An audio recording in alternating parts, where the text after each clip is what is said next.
Awesome. Welcome to another episode of the podcast, guys. I'm David Ring. I'm your host. This is the DR Podcast. I've got an outstanding guest today, Jason Lane. He's the coach, the third base coach for the Milwaukee Brewers. Had an outstanding playing career, college career. We're going to go over some stuff about hitting today. I'm excited to get going. Jason, thanks for joining me, brother. Thanks for having me, David. Yeah, let me go over the sponsors real quick. Freestyle Cuts. These guys make the jerseys that you see the Padres guys are wearing on field before the game. Pretty popular right now. And I got some shorts by 2950. These guys are making Padre gear also. Pretty dope. Thank you to you guys for sending me crap. I love stuff. So anyone that wants to send me stuff, it's always fun. Jason, you're probably the king of getting gear. Right? You have so much gear, you probably can't stand it.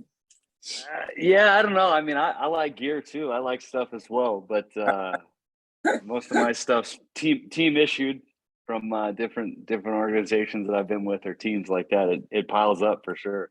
Totally. So you've been with the Brewers for quite a long time now. I mean, and you just stepped into the third base coaching box just recently, which has been pretty cool to see. I first wanted to start with your college career, man. You got to play in the College World Series in 1998 as a pitcher and hitter. You did both in the closeout game. From what I researched here, and it was their 12th NCAA championship. You were the DH. You went 3 for 6 that game with a grand slam. And you also, let's see, you had 2/3 of an inning to close out the game. Is that what it was? That was the game to get in. That was the game to get in. Okay, so that's impressive. And actually, I don't remember the two. I had a couple innings in that final game. Somehow they gave me the win. I didn't pitch all that great, but I had thrown throughout the week a lot in the regional to get into the World Series. So I was kind of smoked at the end, but that last game was a marathon for sure. It was a blast. Morgan Ensberg, he was, we all know him. He played in San Diego a little bit of time like you with the Padres and Astros. Yeah. Quite a squad though. Talk to me a little bit about,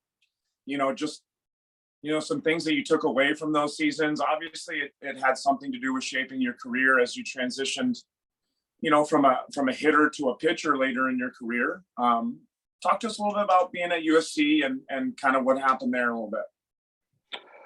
Yeah, well, it really started for me in junior college at Santa Rosa Junior College, which, by the way, is I always tell people around the organization that that's where they come from Santa Rosa JC, just because we've put some guys on the map, have some guys in the big leagues as coaches, major league rosters, as coaches and players now from a small junior college up north that has produced some good players. Johnny Gomes came out of there, and pitcher Anthony Bender, and right. Jason Alexander, a starter for us in Milwaukee this year, came out of there. Been some players come out of there, but it really started there for me. I did both there. I was always kind of known being left-handed pitcher.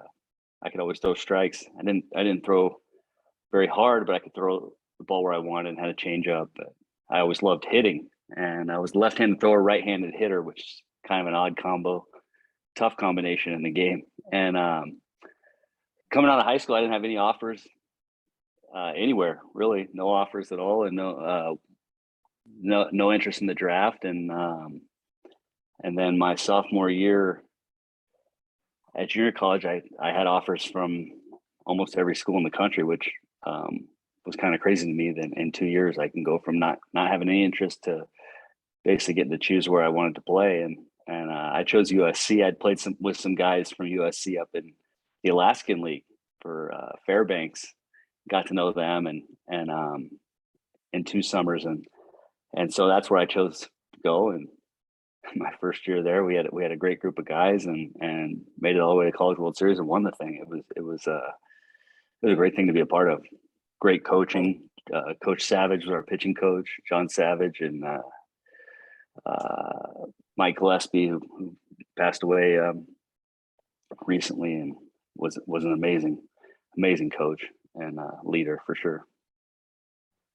I work with a lot of youth players, as you know, we follow each other online. So that's good to hear from a guy like you. I mean, it is the recruiting deal with baseball is just so difficult. And I talk to players all the time about, it's okay to not be exactly where you want to be, and that's hard to deal with sometimes, but it's for you, you wanted a college scholarship. You wanted to be, out of high school, just like everyone else. Right. And that's something that I just think it's not up to the player too. You kept working, and then you got an offer from every school in the country, which was, something that that's hard for young kids to deal with these days because of all the social media stuff. And they're seeing all their buddies do this, and they're seeing this. And so I think, that's cool that you mentioned a couple of your coaches that influenced you. How did you, being a high school player, being a community college player, and then being a Division I college player mentally, along the way, how did you learn to get the confidence to be able to then perform in the College World Series at the level that you did? Well, that was the tough part. It was I think the confidence came from the journey and the work, doing all the hard work, and doing so much of it prepared me or made me feel prepared for the situation. But it was also the path I took. I think it's really interesting because I remember out of high school, I wanted to play Division I baseball as bad as anybody. I mean, I loved the game and Right. Didn't have any offers. But when I went to the junior college, I had two great coaches there. One who's now the head coach there. He was the assistant, Damon Neilinger, and they really, really, both coaches really impacted me and sort of shaped me going forward. But I remember being a freshman at the junior college and thinking, man, I might not even start here and may not even play. And I think at the time, that was 96, Alex Rodriguez was maybe a year older than me, maybe 2 years, I don't know, but he was winning the MVP or the Rookie of the Year for the Seattle Mariners. And I'm thinking, Right. man, I want to play professional baseball. And this guy's basically winning Rookie of the Year, hitting 300 in the big leagues, and I may not start at a junior college as freshman. Like, I'm so far from there. It's unbelievable. And that was the last time I thought that. And then it just became showing up to practice today and getting a little bit better, and then showing up tomorrow and getting a little bit better, and showing up the next day and being eligible to play. And the way things happened and fell into place, we had at junior college such a unique level because you have such great talent, guys that maybe can't get into a Division I school, guys that maybe want to stay eligible for the draft and not go there, guys that aren't good enough but have great work ethic and sort of work their way into being able to play Division I. You get all these guys in one, and so Right. a couple guys weren't eligible, a couple guys missed practice, and next thing you know, I'm one of the starting pitchers and playing center field when I'm not pitching, and got to play. And then I went up to the Alaskan League that summer after my freshman year, just on a team that my junior college coach put together. They call it the California Junior College All-Stars, but really it was our freshmen at Santa Rosa and some freshmen at Kenyatta. They threw a team together, went up and played some exhibition games in the Alaskan League. And Fairbanks asked me to stay. They had a guy get hurt or something, needed a player for the rest of the summer. I stayed up there, did well, got to know those guys. So that sort of helped me going into my sophomore year in junior college. Having played against Division I guys in the summer, held my own. And then, working all through the fall. And then I had a great sophomore year and at the JC, and got California Junior College Player of the Year for the North. Pitched real well, hit real well, and then got the scholarship from USC. So I love telling this story to young guys and to younger kids because I didn't have anything going for me and no real exposure, but just kept going every day and didn't worry about it. Didn't spend any time dwelling on it. Just got a little bit better and a little bit better, and maybe was, a late developer, late bloomer, whatever you want to say. And when I look back on it, it's like, man, it had to go that way, and it feels good because I know I got there because of hard work. I didn't get there because I got lucky. I mean, I got lucky in the fact that some opportunities were given to me, and then I took advantage of those. So you definitely do need some luck, but you just keep working hard, man, and getting a little bit better each day. Things can happen. You got comfortable with being one of the best players on the field at all times, right? And like you said, it was like you were always in lineup, whether you're playing center or you're pitching or whatever, right? So you got drafted then in 1999. And, talk to me a little bit about that process from, you spent about 10 years as a pro. You played for the Padres, the Astros. You started off as a hitter and then you transitioned to a pitcher, as we talked about earlier. Talk about your process as a hitter, getting to the big leagues, and then kind of, what changed.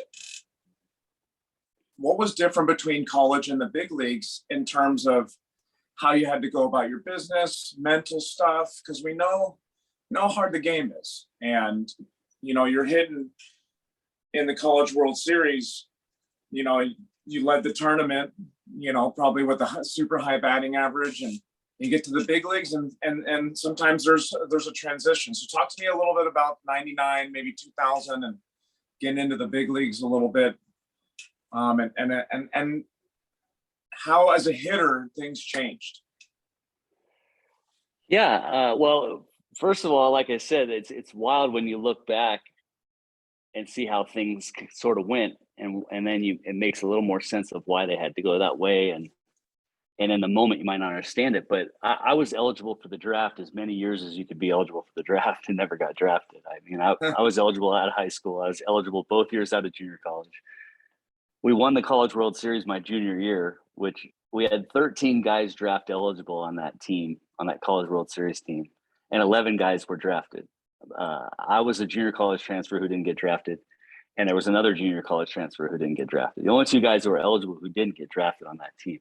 And I think I was 8-2 on the mound and hit .330 with 15 home runs or something, and broke a bunch of records in the College World Series as a hitter. And I didn't get drafted. I couldn't understand it. And then my senior year, right before the season started, my velocity had gone up a little bit on the mound. I think I hit 91 in the fall. And I always was frustrated because I was always 89, 88.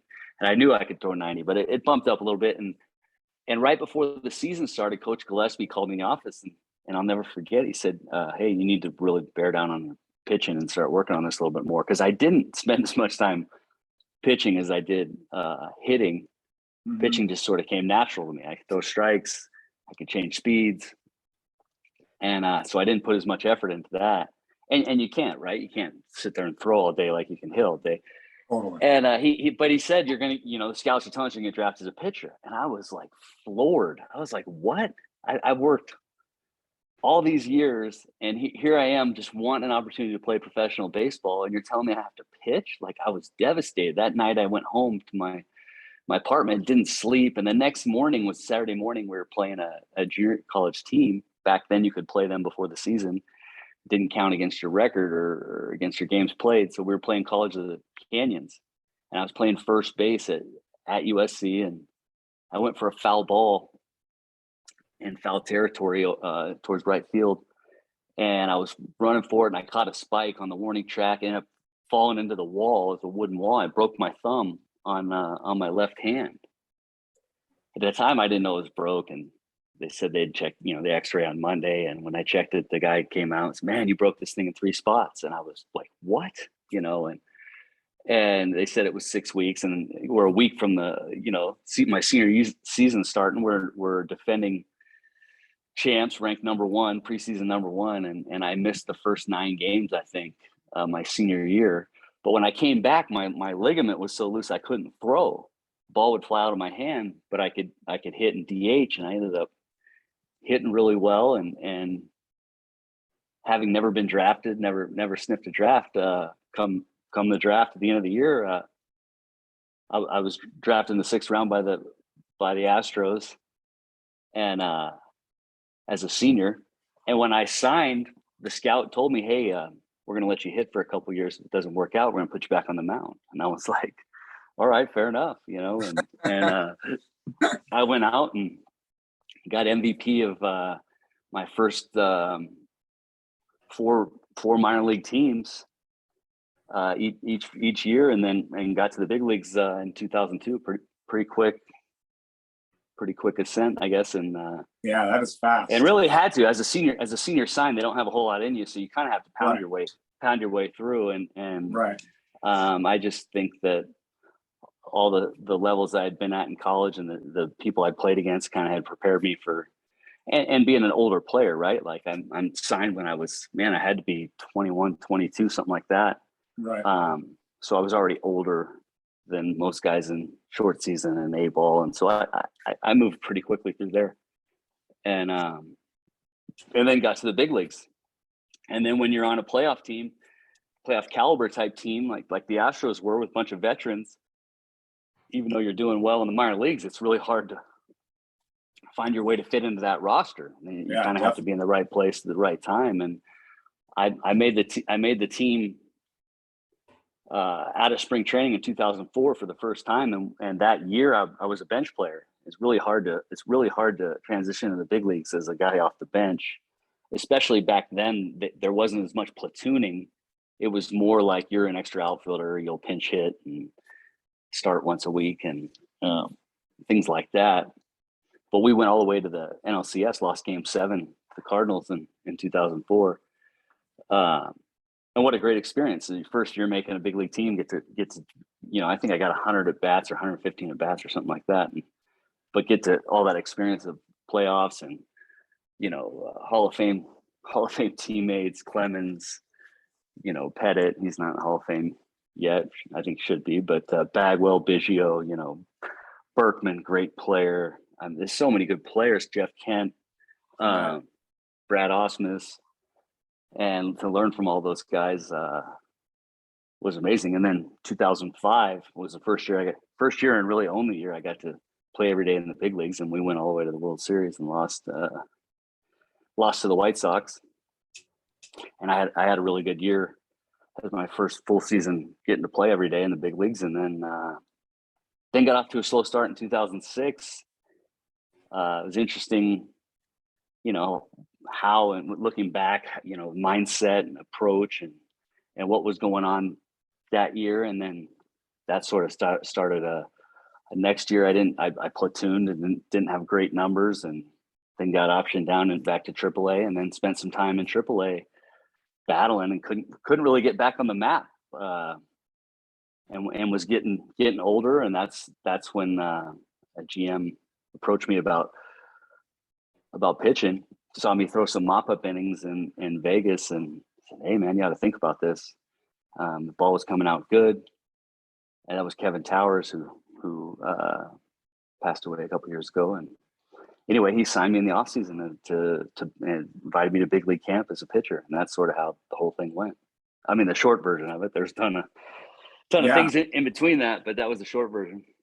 Well, I think one thing that we could take away from that, as far as like coaches and players, is that, the flow of the game, sometimes things are going really well and you've got to figure out how to not get too high and get too low. And what are some of the things you mentioned mental, you look back at, you had a fantastic year and then the next year things didn't work out as well. What are some things that you can share with the people watching that they can relate to? Maybe, hey, I was overthinking, I was overswinging. Right now, as a Padres fan, we've had a bunch of players come, a couple from the Brewers, we've had a couple players come from the Nationals, and I assume for those guys at first, there's things that mentally are hard to deal with, whether it's you're trying to perform, or whether it's you're trying to do the same thing as last year. Is there anything that you look back at that you've shared with players that you currently coach? As far as yeah, I mean, there's plenty of things that I look back at, learned along the way, learned through it. I think one of the initial things that sort of was tricky for me was I never forget, after the World Series in 2005. At the end of the year we lost, and the reporters were talking about the year and asking, what things I wanted to work on. And I'll never forget, one of them mentioned, like, you had 515 at bats, you only walked like 32 or 35 times or something like that. I think I struck out right at 100 times in 515 bats, which was a lot for me then. I mean, that was like embarrassing to strike out 100 times, I felt like, but now, like, that's nothing in this day and age, which is really interesting to me. But that opens up a whole different argument with the players about, they start telling me how, everyone threw 90 with a curveball is all I faced, and now they face this other stuff. And there's some merit to that. But anyway, so that was in my head, right? Okay, yeah, right. It'd be nice to even that out a little bit more, walk a little bit more, whatever. But I was really aggressive. I was hunting a pitch to hit early, and when I got it, I took a shot at it, and I had a good year. I had 26 home runs. I think I had 34 doubles or something, and 60 extra base hits. Pretty good year. And the next year, the manager had asked me in spring training, said, "Hey man, I think you hit well deeper in counts. I'd like to see you in spring training take a strike, just to let the bat develop and see what happens." So all right, started taking the strike, and had a good spring training. I don't know, I hit close to 300 and some home runs, and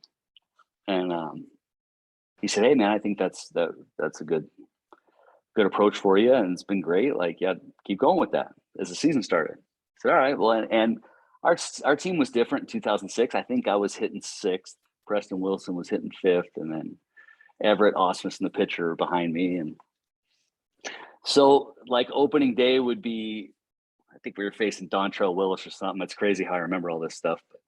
But, I think I went like something like 0 for 2 with 2 walks and maybe a strikeout and hard hit ball, and felt like I was really tough out. 0 for 2, 2 walks, hit 1 ball hard, and we wouldn't, because I was hitting sixth and our offense wasn't that great, you wouldn't get that fifth at bat, right? So you get 4 at bats a game, and like I said, 0 for 2, 2 walks, feel like I was tough out, and then come back the next day and face someone else and go 1 for 3 with a walk, maybe a double, maybe a homer, whatever. Felt like I was a really tough out, you know what I mean? And yet over the 2 days, you're 1 for 5 with 3 walks. But back then, they didn't really see the OPS or the on base.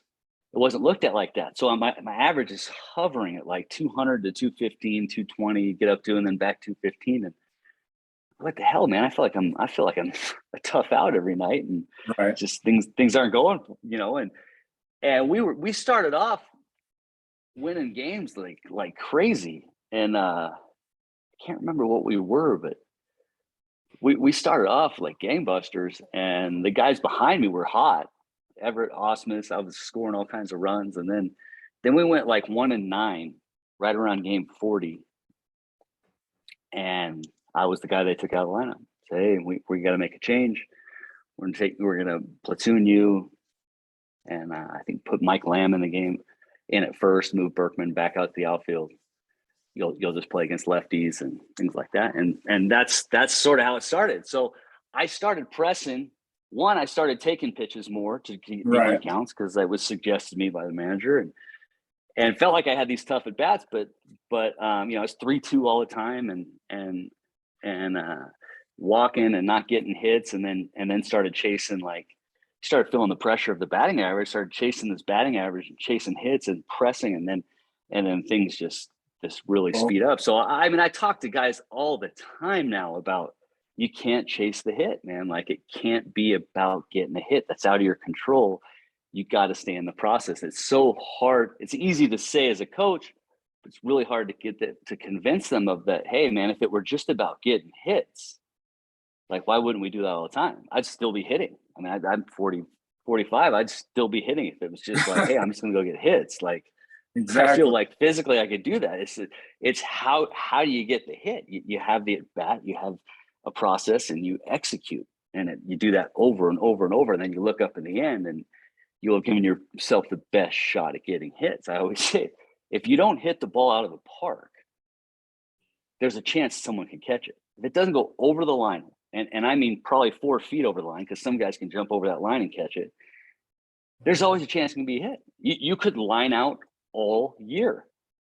I've just never seen it. I've never seen someone line out all season, but it is possible, because there's guys out there that could be catching the ball. So Right. that wouldn't mean that doesn't mean you're a bad hitter. If you lined out all season, you're like, this guy hits 0. He stinks. Shouldn't be in the big leagues, but if you watch it, he hits line drives all the yards. It's extremely bad luck. I've never seen it that bad, but right. It's you have to try to convince guys, like when you're chasing the number and the hit, the guy hitting 330 is just as miserable as the guy hitting 230, because he wants to be hitting 340. And the next night he's already worried about if it goes under 330, where the guy hitting 230 is like, just wants a hit so damn bad, but neither of them are sleeping, because they're just grinding their gears, because it's about the next result, instead of just saying, if I have a quality at bat, if I get the right pitch, put the right swing on it, hit the ball hard over and over and over, I'm going to give myself the best chance of putting up numbers. And in reality, when I get hits, it's because I did that really well.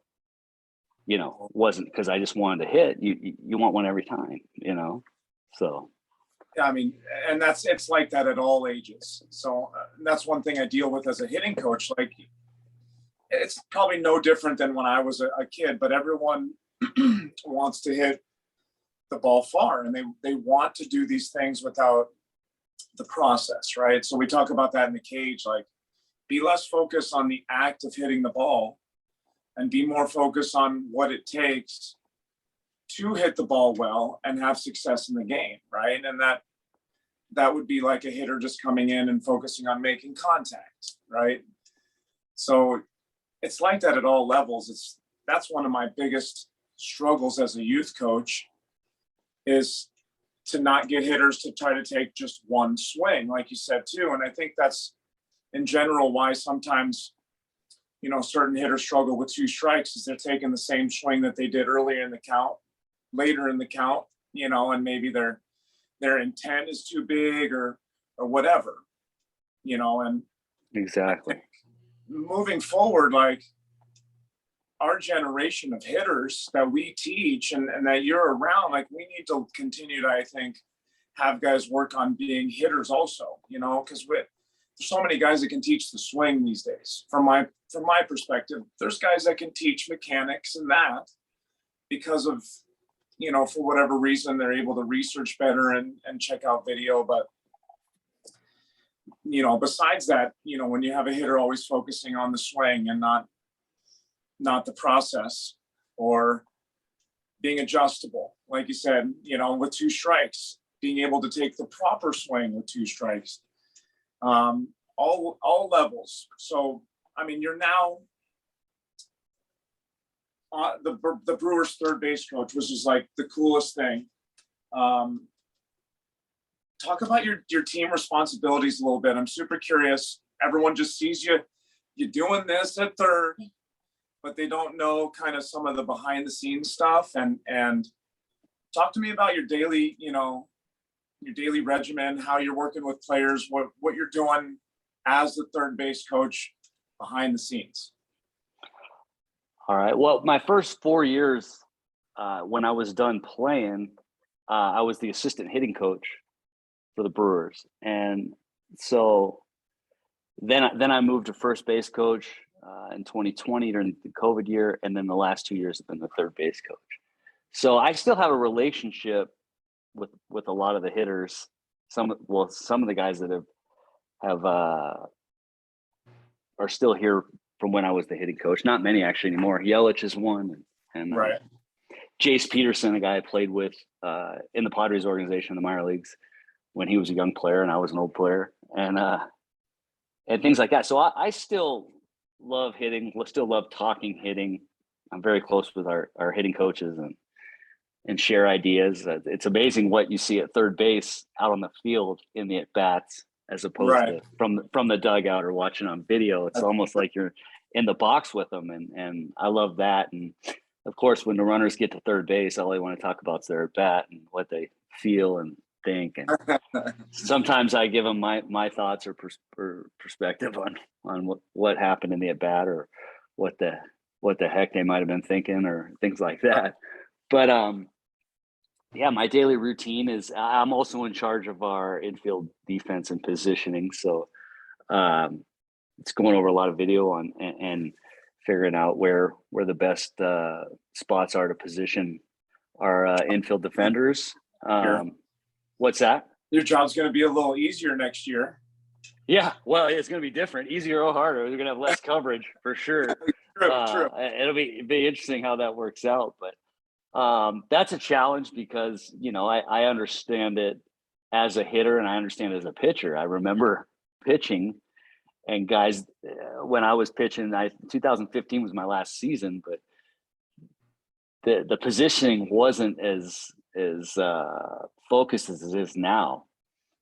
We have algorithms and stuff that show where guys should be playing and where the most possible defensive runs saved are in these positions and over time. But there's also the in bat adjustments and what you're seeing live in real time on how to play guys, how the effects of a ball beating a shift affect a certain pitcher more than it does affecting the run scored, things like that. I mean, there's all these different things that you have to take into account.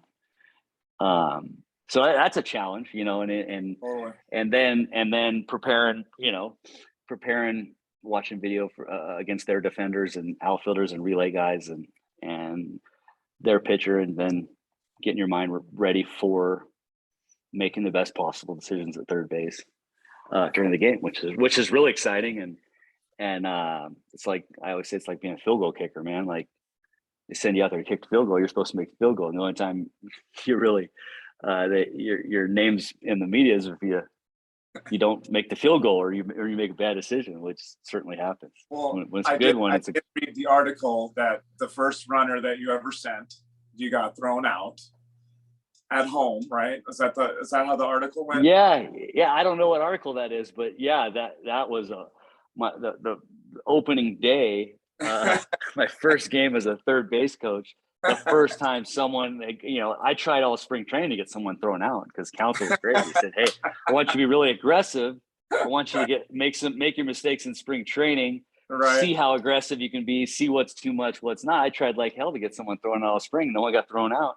And then opening day in a big situation, Travis Shaw got thrown out without a slide, and somehow we tied this game in the ninth inning and won it in extra innings. And I mean, I was like, holy cow, man, this is yeah, exactly. And I said, this is third base coach life, huh? I said, I don't know if I can make it a whole season like this, but yeah, it was wild. I love coaching. I've only coached at the college level at third base, but it's the same for me. I feel like I'm in the game. You kind of get a little bit of adrenaline. It's like you feel a part of the team almost in that sense, because you get a little bit of that contribution. And it's just, that's what I love. That's what I do miss about being on field, is coaching third base. I really enjoyed just that interaction and being that little adrenaline that comes with being able to send your guys, or someone hits a bomb and they, you get to do a sick handshake with them or something, right? Exactly. Do you have a cool handshake with anyone on the Brewers, or? Well, probably McCutchen. Andrew McCutchen was the coolest. He'd grab my hand and throw it down, and so we'd always yell and throw it down when he comes around. And Kutch always That's one of my. probably, yeah. Yeah. What a professional, man. What a great career, great player, great mindset. Like, it was a Right. pleasure watching him all season and talking to him, picking his brain, ex MVP. You know, it's just I always say That's it's sweet. I they mean, think a they think a different game, man. The guys right. who play at that caliber, like, they, you know, I when I was with the Astros, I used to pick Bagwell's brain, and like the answers I would get were like exactly like the opposite of where my mind was wanting to go. And that's when I started realizing, man, these guys play a different game. They're superstars. They think it different, they see it different, and it's really cool when they share it with you. And that's part of the reason why they have such a long career, right? The longevity Absolutely. is due Yeah. to that unbelievable ability to stay consistent. I mean, we've seen it with certain players like Mike Trout. You know, certain guys just really don't get phased by anything. It's unreal. Give me your craziest moment on field as a player. Got anything, or even as a third base coach? On field as a player, I mean, craziest moment. I mean, is that like good moment, bad moment? I mean, I got a couple. I was in right field, Game 5 NLCS 2005. This is just a recent memory because I've seen it on some videos, and this guy Albert Pujols is retiring and just had the magical run the end of his career for the Cardinals against us in the Central. But I was in right field when we were one strike away from the World Series, first ever World Series by the Astros, and he's facing Lidge. It was 2 outs, nobody on. Eckstein, maybe Jim Edmonds. No, it was probably Eckstein. 2 strikes on Eckstein. Place was so loud, I couldn't even think. Eckstein, like, base hit with 2 strikes off Lidge.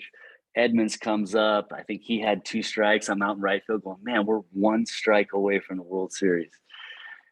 And he either walks or somehow he gets on, and then Pujols comes up, first pitch slider in the dirt, chase, you know, and then next pitch slider off the windows. And the place went from so loud to so quiet. It was incredible. I mean, it was Yeah, it was incredible. That's been a video that's gone around since he hit 700, right? And that was Yeah. a iconic moment. Yeah, what the thing about it was, you know, it was so huge, and the year before the year before in Game 5, Jeff Kent hit a walk-off homer against Isringhausen in 2004 in Houston, and then we just had to go to St. Louis to win 1 game, 6 or 7, to go to the World Series, and we lost both Game 6 and Game 7. Clemens lost Game 7. Edmonds made this great catch in the outfield early in the game. Ausmus, bases loaded, 2 outs, hit a ball over his head. He went like layout, would have scored 3 runs. We lose that game. So then now we're ready to clinch at home. Pujols hits the homer, and now we have to go to St. Louis to win 1 game again. And it was like deja vu of again, like, oh no, we're 1 strike away. Right. And then Oswald's pitching Game 6 there, and you know, in the first inning, he struck Pujols out on a fastball, swinging like check swing. He was off balance. It just was by him, and he fell to a knee. And it was like, I'll never forget. It was like we needed that. You know what I mean? Like, Roy just set the tone and pitched this great game, and we beat Mulder, and that was the last game in the old Busch Stadium, and we ended up going to the World Series. But I mean, the mental stuff going on in that when we lost that game, and then to go there and regroup in Game 6 to win and go to the World Series, it was incredible. So that was certainly one story. I always tell this story. It's one of my best stories. But after that game, or before that game, Game 5, we had they told us we had to pack in case we lost. We had to go to St. Louis right after the game. And no one wanted to go there, obviously, and we had lost 6 and 7 the year before. And so that game was a long game. We lost. Everyone was stunned after the game. I mean, the locker room was just quiet. and all the family and wives that were coming on the trip, they were out in the hall. Everyone's, they're crying, and no no one wanted to go back. It was late, and so even the bus to the airport, real quiet, no one's talking, and it was the NLCS, so they invited like the whole organization. So we had this huge plane, whole organization's on the plane.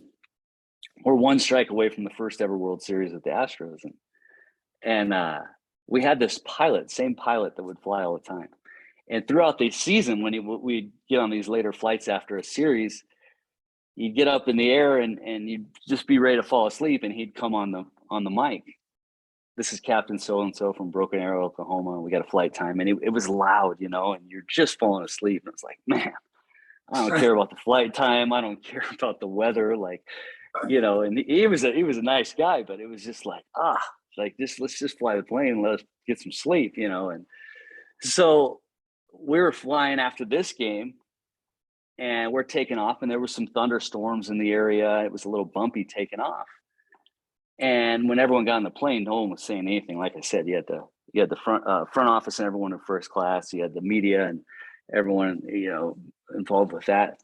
Other people in the organization in the middle part of the plane, and then the players and the wives were in the very back. And we're coming up through the clouds, and here he comes on the mic, and it was, this is Captain so-and-so of Brooklyn, Oklahoma. And I was like, of all nights, man, not tonight. You know what I mean? Like this. Yeah, dang, this has been a long night. We're exhausted, like devastating.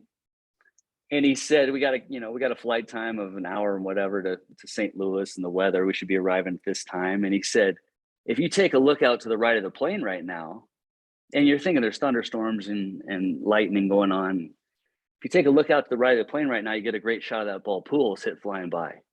And I was like, what the hell did I just hear that right?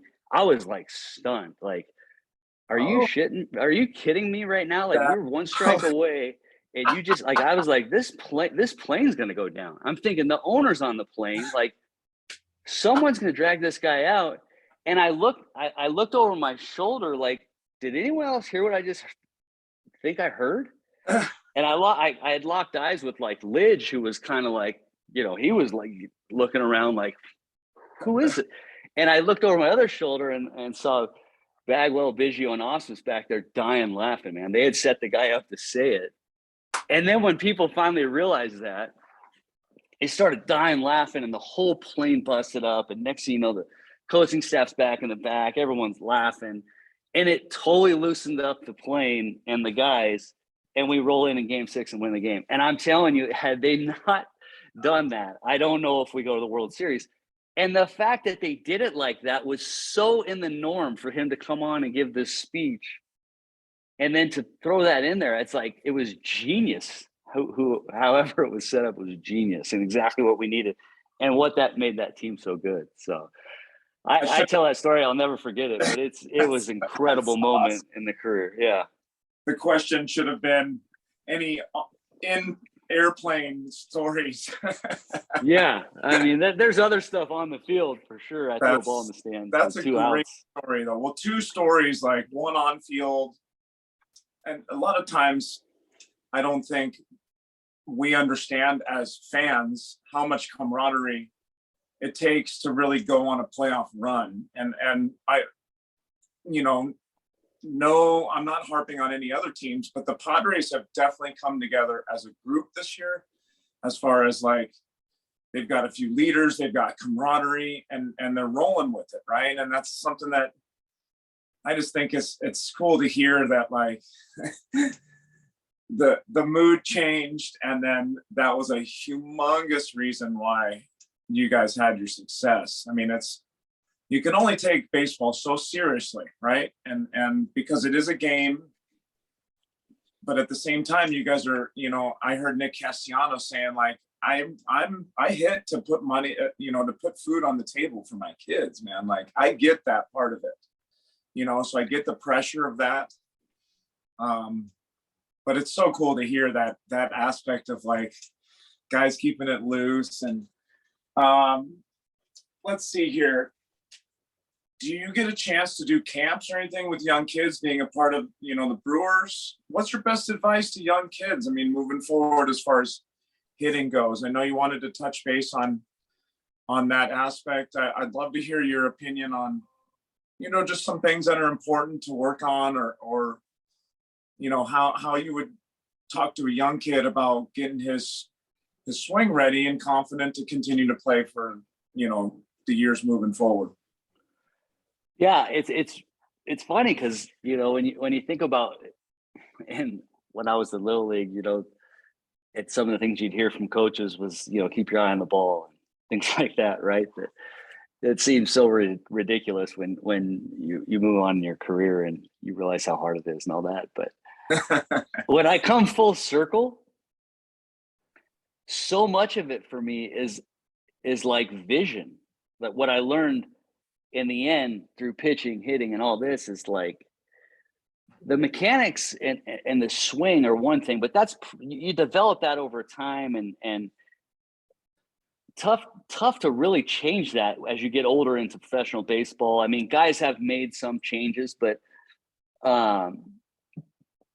not significant. I feel like at times, like what you are is what you are, but then it becomes like it's a reactionary event. I think we forget, like, when we get so mechanical that it's not a controlled environment. It's a reactionary event, and it's bat to ball, it's hand eye. And when you do that well, you can pick up characteristics in the swing and body position, all this stuff. But the ball is not on a tee. Like when we're hitting on a tee, rarely do you see a guy blow his front side out on a tee, right? Because he knows exactly where the ball's at. Right. And so there's no panic of that. There's no fight or flight reaction. It's just, I'm going to take this swing. I'm going to, be mechanically sound. But then you get in a game and you're caught in between a off-speed pitch and a fastball, and your brain's telling you, man, I'm beat. This ball's beating me. And so then you fly your front side out thinking that's going to make you quicker. It's like a fight or flight reaction that slows you down more. And then you rip the thing around the corner and you foul it off and man, I'm late. So then you start, I got to be earlier. So then you start early right into a slider and it's in the left-handed batter's box or whatever. And it's just this whole, your mind goes crazy. And it really can be traced back. Like, what'd you see? Like, how well did you see? What did you recognize? What information did you have when you made your decision? And I always say, until you have this foundation of like vision and really understanding, did I see something before I committed or not? And how well was I informed on where to send my hands or where to send the bat head or whatever term you want to talk? You can't really evaluate your mechanics because you were hitting in a full state, and then your fight or flight reaction took over, and that doesn't really care about mechanics. That just says, I need to get the bat to the ball and this thing's beating me. So I'm going to do whatever I can to do that. Right. And that looks like hell mechanically on video a lot of times. Right. But sometimes that looks like hell mechanically, and you just stay on it enough, completely broken down or whatever, or just pull out and get the bat head flat and shoot one over the first baseman's head the other way. And then it's great hitting. If you get the result on it, which it is, you know what I mean? Like hitting is bat to ball, like however which way I can. It's messy. It's never picture. I mean, you know how many swings you could look at from the side that are like just picture perfect. Ken Griffey Jr. was the guy back in our day, or my day. Iconic, perfect swing with this arc and on line with the ball long through it, perfectly balanced, right? You know how many of those swings I could watch from the side and the guy missed the ball by 2.5 feet? You know what I mean? Like, but he took his A swing and it was like perfect frame by frame from the side shot, and yet the ball's not even in the picture, or it's in the dirt or something, and he's like, dang, man, that was mechanically perfect, beautiful swing. You just missed the ball by 1.5 feet. It wasn't even in the frame. Like what is that? Is that hitting? No, it looks great, but totally. You can see another guy's, he's got his butt, he's in the dugout and he's extended out and stays on it, flicks it over the guy's head for a 2-out, 2-strike RBI that, wins you a game. And it's like, man, that looks like crap. How's this guy hit? And really that's great hitting, man. It's hard, you know. And that's the pitcher's job, to get you off balance, get you, you know, front, back, speed you up, slow you down, all that stuff. So sometimes it's just messy, and to try to just make that about mechanics and like, you know, you would shred yourself nonstop. You know what I mean? Right. Because it's rarely, it's not a controlled environment. So rarely does everything just sync up picture perfect. And something I'm really curious about, you know, I never played in the big leagues. I played college and high school ball. So the fastest I ever really faced was nothing like what guys are seeing these days. And, you know, like you said, the balls are moving a little bit differently on plane, but there's still some of the same pitches and, you know, the spin rates, guys spun the ball the same back in the day. I'm sure Clemens' spin rate was really good. So what I'm curious about is exactly what you said. How much are guys not seeing pitches these days and not judging, like, for instance, a Clayton Kershaw? You know, we had some guys come in during the MLB lockout, and I got a chance to talk to some major league guys that have faced pitchers like Clayton Kershaw, and they said one of the things that's really tough about him is that he hides the ball so well that, you know, it comes out and it looks the exact same out of the hand, and you get a sense of that as a viewer. Like, how much are guys coming back and saying, like, man, I did not see that slider, I didn't read the spin, I thought it was this? Because that's kind of what it looks like these days when, you know, with some of the harder spin stuff, it just looks like guys are having trouble reading the pitch in general. Is that something that you're coming across at all? Definitely. I mean, I think, you know, you definitely hear, man, you know, it looked like a fastball, or it looked like this, and it wasn't, you know, by the time I decided.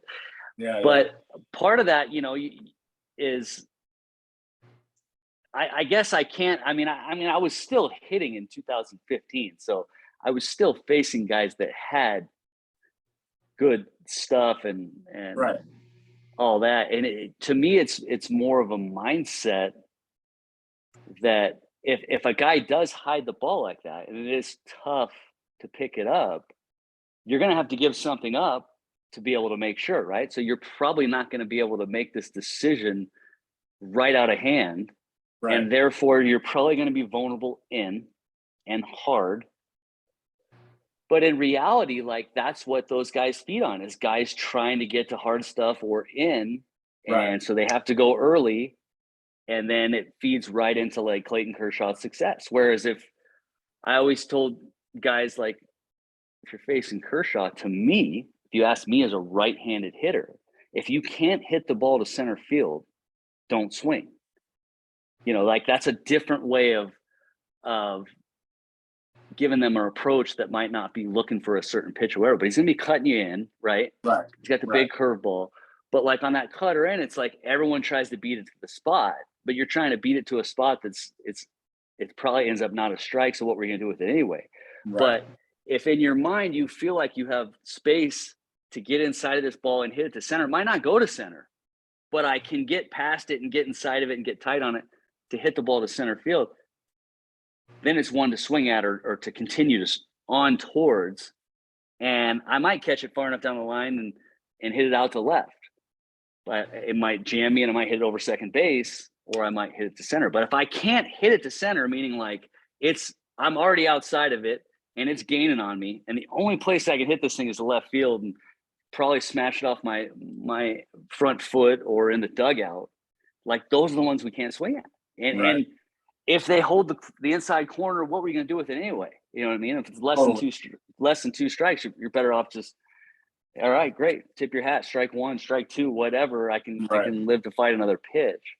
Things like that, where I think guys get the information of what he throws, where his success is, and all of a sudden you're trying to beat him at that, and that's what makes him good. So that's where you really got to, like, try to teach guys and give them different ways of thinking. That's what I learned way back when. I remember Jeff Bagwell, my first big league camp, asking him, I was facing Roberto Hernandez, who had this crazy, I mean, back then he was throwing 95, 96 with this crazy two-seam action. I'd never seen a ball thrown that hard that moved that much that late. And so I knew as a young, myself said, all right, I got to get this ball away from me. It's got to start outer third, maybe outside, and it's going to sink back to middle. That's when I hit. But if it starts in the middle in, I got to let it go. Well, these balls, I felt like were starting off the outside corner, and I'm starting to swing at them, and they're almost taking my back ankle off. And I'm like, I can't hit that. I don't know where to start to get this thing to start to be the one to hit. So I asked Bagwell after I said, hey, Bag, like, how do you know which one to swing at on him? Like, I was getting the ball away. It's still almost hitting me. And he looked at me, he goes, you don't hit his two-seamer. I was like, what? That's all he throws. What do you mean don't hit it? That's all he throws. He goes, you don't hit that. I said, that's all he throws. He said, no. He's a setup guy for a reason because he doesn't command it. If he throws you three in the zone, you're out. You're out. But he has trouble with command on it. So when he falls behind, if you don't swing at it, get to 3-1, 3-0, then he throws you a four-seamer. That's the one you hit. I was like, what? So my next I faced him like a week later in big league camp. And I'll be danged if I didn't take the first three two-seamers. They all ended up in for balls. It was 3-0. He threw me a 3-0 four-seamer, high, ball forward. I walked to first base, and I was like, unbelievable, man. Like, he gave me the cheat code to face the guy, and it was totally opposite of what I was trying to do. This is all he throws. I got to figure out which one to hit. And he's like, you don't hit that one. You're out. He throws you three, you're out. But that's what he struggles with. And I would have never thought that way. And so it's the same thing. I often use that for hitters a lot of times. Like, they think the game different, man. Like, why are you going to go up there and look for what he's good at or what his best is? That's why he has success. You got to figure out, a different way to crack it. Your approach is what you're saying kind of sets your eyes up for success too, right? Like, absolutely. And allows you to either pull the trigger or put on the brakes, right? And absolutely. I one of my things at third base when guys come over there, I'll watch a guy swing at a first pitch breaking ball or a one strike breaking ball and put it in the camera well, foul, early, outside of it, broke down, whatever. And I'm down at third going, man, and I'm thinking along with the pitcher and my pitching. I got this pitching side of my brain and this hitting side, and I'm like always thinking along with it. And I'm thinking, wow, guy was looking breaking ball first pitch of the game, huh? Like, that's advanced. I actually like that, man. But if you were like, how in the heck did you hit it in the camera well? So if you hit it in the camera well, you probably weren't looking for it. And then it's like first pitch of the game. If you weren't looking for it, why'd you swing at something? Thank God you hit it foul. But like, so they get to third, and I say, hey, man, you looking breaking ball first pitch of the game, huh? Like, no. I'm like, no. So what told you that was a fastball then that you hit in the camera well? Well, no, and then I'm like, do we even need to talk a mechanic right now? You can't even, it's like they answer the question for themselves. Like, hey, no, I wasn't looking breaking ball, but I saw it real good. I saw it good early. I was just a little early. I'm like, you saw it real good. You weren't looking for it. You saw it real. If you see it real good, yeah. If you saw it real good and saw it as a mistake, even though you weren't looking for it, how'd you hit it in the camera well? Like you're not, you know what I mean? But it's so you got them pinned. And I feel like those are the best coaching moments, to be honest with you, because it's like you're going to go back and worry about look at the side shot and look about your mechanics and see how you're all early and broke down. But like you just said, you weren't looking, you swung at something you weren't looking for when the game said you didn't have to swing and broke yourself down another, whatever. Yeah, it doesn't matter. You were fooled. You were fooled and you were looking for everything, ready for nothing, and made this fight or flight reaction. It's going to look like hell, has nothing to do with your mechanics. You just weren't in the right state of mind to hit, and just acknowledge that so you don't have to go rebuild your swing in between innings. You know how many guys have to go rebuild their swing because their hands, I didn't get back there, I was leaking or whatever. And it's like, you weren't even thinking right, man. Like, don't even go to me. That was user error. That wasn't bad swing. That wasn't, mechanical flaw. That was user error. and let's go figure out where the error occurred. And you'll Totally. save yourself. You'll be able to sleep better. you'll cut down your cage time, make it more efficient, because you just be about making better decisions instead of rebuilding your swing every third day. And you give yourself the best shot at hitting, but easier said than done. Totally. And I think it goes back to when a player, is constantly like the result, like you said, of hitting the ball into the camera well, that didn't, like, he was thinking about, oh, I missed that pitch, right? As opposed to, well, I shouldn't have swung at that pitch. So the opposite, like the brain, then after you make that mistake, then the brain goes into, I should have hit that pitch, as opposed to, like you said, maybe what was wrong with my swing? I should have just not swung at that, right? Life was going to be easier. There's mechanical things. Sometimes you're going to be out in front. And I think it's easier for big leaguers and guys with a good foundation in their swings to make adjustments. Let's be honest, right? To have good swing mechanics is important, because from that, in my opinion, there's an ability to make little tweaks here and there and remain kind of consistent a little bit. So it's hard to go from really good mechanics as a college player to just breaking down, or like a pro player to breaking down the swing. Maybe the approach breaks down. I've seen it only with a few guys, like maybe, in my opinion, Bellinger's swing has broken down a little bit over the last couple of years. It definitely does not look the same, but from talking to, I talked to Ruben Niebla, he's the pitching coach for the Padres, and, Hader struggled when he came over, and, really didn't have any success when he first came over. And it was mental and then mechanical, right? And it was, so, like you said, the way that the flows of the game, it's so important to kind of learn to deal with the failures properly. And like Coach Jason said here, like, really stay with the right mindset throughout the course of the season, and not put too much into mechanics when you're in the middle of the season, I think that, at 95 miles an hour, a guy will just miss the bottom half of a ball, hit it a mile high to center, and come back and think, man, like, so mad at himself, I just, whatever. And I'm like, my question is like, hey man, like, at 96 miles an hour with some movement, did you see that ball so clear and like knew exactly where the inside middle of it was, and you were all over that, but then at the last second you just did some crazy mechanic that made you just miss it by a fraction? Or maybe was it just a little bit of human error? That at 96, a little bit of movement, I was just a tick off, and yet timing wise, I knew I was a little bit beat, so I could kind of see a mechanic, but or was it just human error? A little bit, like, it's a reactionary event.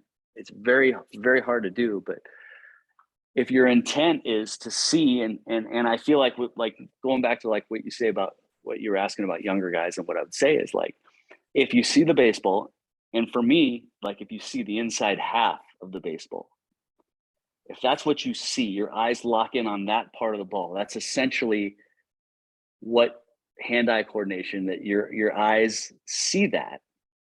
Then they're telling through your brain to your hands to go to that part. It's not like your eyes will see the outside part of the ball, but then tell your brain, yeah, but I know to hit the inside part. So even though I'm looking at the outside part, I'm going to shoot over there. If you look at like hand-eye coordination, what you see is where it's going to go, right? Like, not if you're aiming a gun and you see the target, or you're looking at the top left corner of the target, you're not going to, but you're trying to hit the bullseye. You're not going to just, yeah, I see that, but I'm going to shoot the bullseye.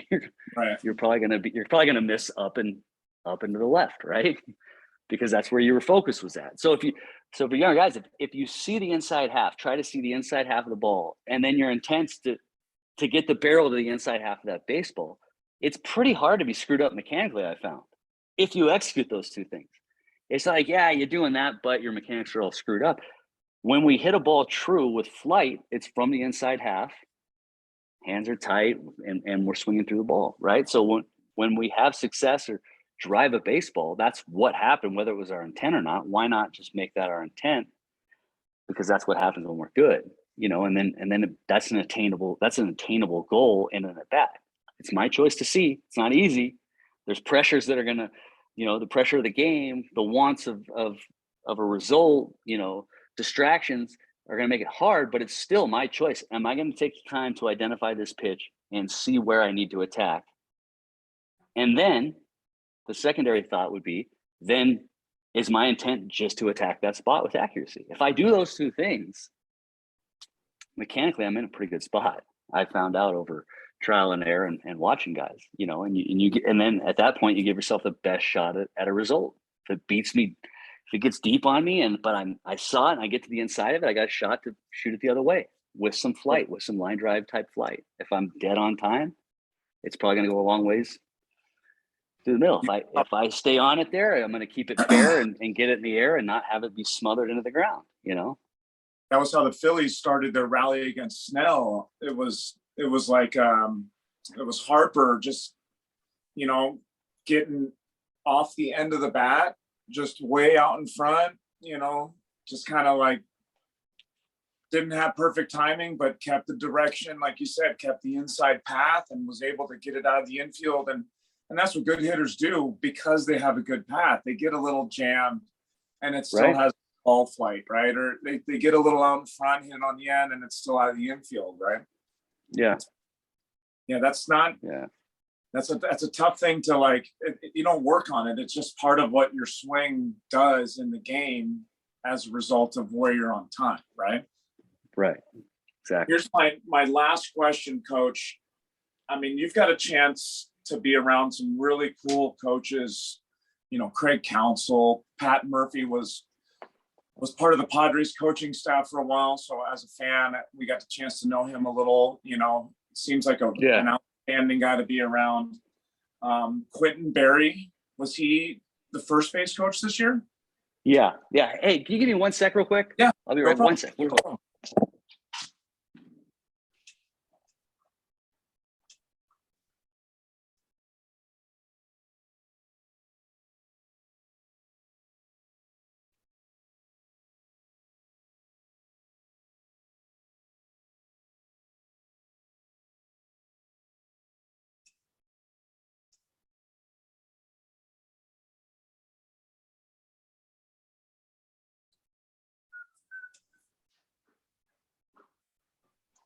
So the podcast is going to be on YouTube. Check it out, DR Podcast. I think we got him back here. Just one more question and we're going to wrap this up, man. Dude, this has been some outstanding stuff. Are you there, Coach?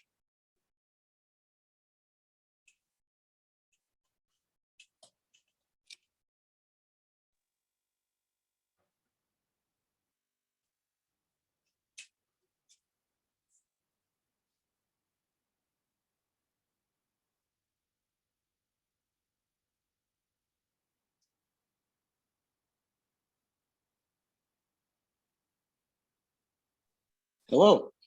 All right, there we go. Sorry. I don't know what happened right there, Pitt. No, that's all good. Just the video stopped. Okay. So yeah, you were asking about some coaches I've been around and yeah, Quentin Berry, Pat Murphy, Craig Counsell. Yeah. Quentin. Well, I had back in the day when Quentin was playing, he came into my shop and hit a little bit, which was random. I looked at the coaching list and I was like, Quentin's coaching third or first. I mean, super nice guy.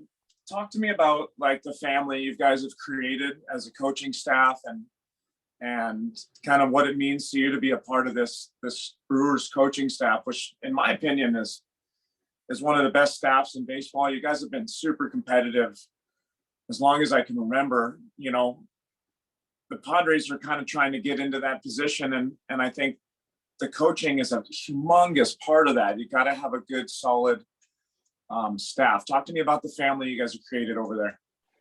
We have an awesome staff and we have an awesome relationship, and I think it starts with the staff. The staff sets the tone, sets the culture, and then the players are able to just sort of feed off that or relax, be comfortable, but also know that there's standards and that they'll be held to those, and that it's sort of a family and it's for each other, and that's how it has to be to win, right? Like, Right. The old saying, like, the wolf needs the pack and the pack needs the wolf, right? I think a wolf without a pack's just a dog. Nobody's afraid of a dog, right? Right. You can handle a dog, but I'm not going to run up to a pack of wolves and try to take that on, right? So that's kind of a could be looked at as a cheesy saying, but it's so true in baseball. Like, the lineup needs the hitter needs the lineup, right? Like, I've never seen anyone drive in 100 runs, drive themselves in 100 times. I think one guy did it 73 times. That's the most I've ever seen. Drove himself in 73 times, but never had a 100 RBI guy driving himself in 100 times. You need guys to get on to drive them in, right? To score runs, guys need to be on, and so it's just our staff has this way of, like, believing that, preaching it, and then having a good time, but also holding guys accountable and getting them to be their best selves.